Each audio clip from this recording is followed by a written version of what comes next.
Здравейте хора! Добре дошли в този шорт. Днес ще пробваме новия герой Бъз Лайтиър, който беше безплатен в шопа.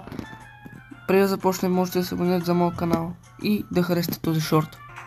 Както виждате, днес ще пробваме опцията с меча. Както виждаме, рейнджа му не е много голям. Сега ще видим колко демидж бие на удар. Бие по 2400, това е добре. Не е много бърз. Гаджета му го изстрелва напред, нещо като Макс, но малко повече. Нека да видим какво прави Hypercharge и улта. Добре, улта го прави да скача. И Hypercharge му дава малко повече сила и бързина.